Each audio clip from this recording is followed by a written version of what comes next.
First, joining me now to dig into the secret advice that Chris Bowen received just after the election, Environment Editor at the Australian, Graham Lloyd.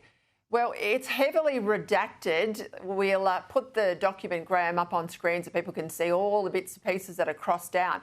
But it does show he was told by officials that power bills would go up because of Labor's emissions policies and that the 2030 targets would have to be rapidly accelerated if they're going to be met. Now my question here is, yes, he knew, of course he knew, yes, he was warned, and he knew that there was a nexus between what he was doing and the brunt of pain that power prices would hit in terms of households.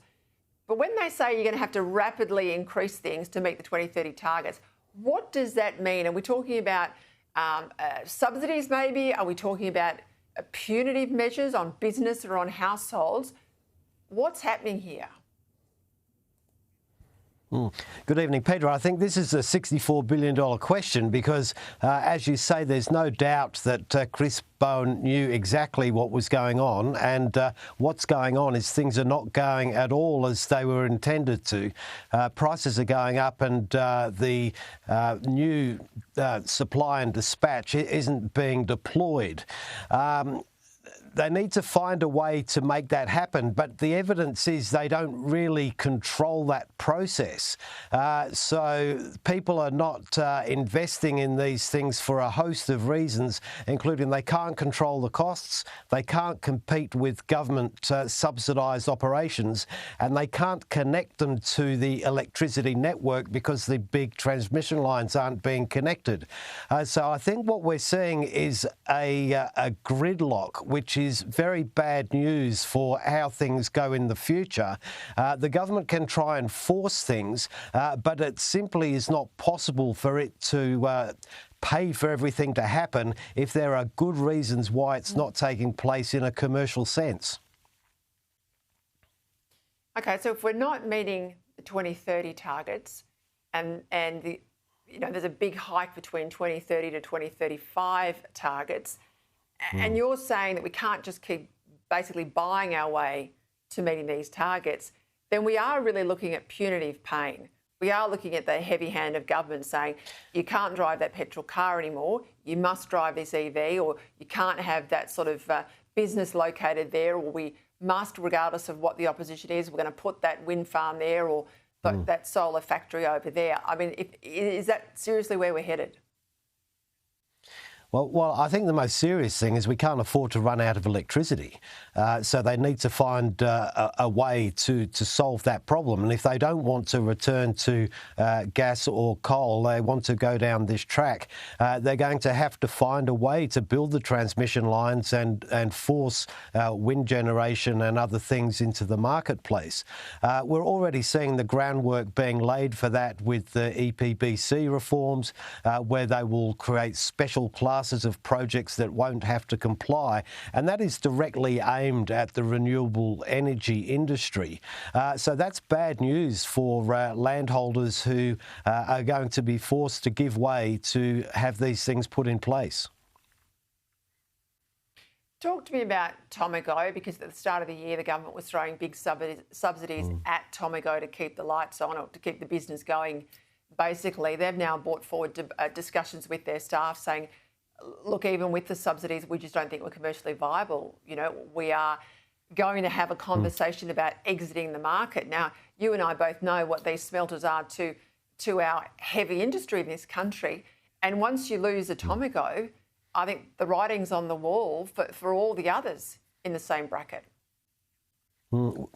That's right, Peter. I think the writing has been on the wall for heavy industry from the beginning. There's always been the conversation that big emissions, trade-exposed industries are going to really struggle in a decarbonised world. And I think previously the thought was, well, you have to protect these industries and not subject them to the same rigours. But power prices has done the job. We're seeing Rio has said that there's no pathway forward for them to have affordable power to stay in business. And they're not governments, they're commercial operations that work on a global scale, and they will relocate production to places where it's possible to do so. Shareholders in Tomago have already written down their interest to zero, so effectively they've made the decision. The government says it will do everything to keep them here, but it's simply not possible to subsidise every industry to stay in business in a loss-making environment. The issue that needs to be sorted is the cost of power. Let me just jump in there, because you are making the point, and quite rightly, that they'll just go somewhere else. So the overall impact on global emissions will not change. In fact, if they go somewhere where the coal is dirtier, let's say, than Australia, or where they haven't got gas in the mix, the emissions could well increase. But Tomago, the work that Tomago does will happen somewhere else. That industrial product will be manufactured somewhere else. It just won't be here. So we won't get the tax revenues, we won't get the jobs, we won't get the export earnings, but the emissions will still be the same. And isn't this the problem? When the government says, you know, we believe in manufacturing in Australia, future made in Australia manufacturing, this whole policy is a sham.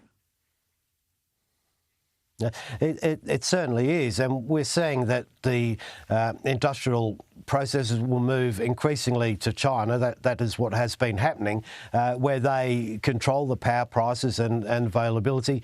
And now we're seeing a big push in the United States to reshore manufacturing and heavy industry there.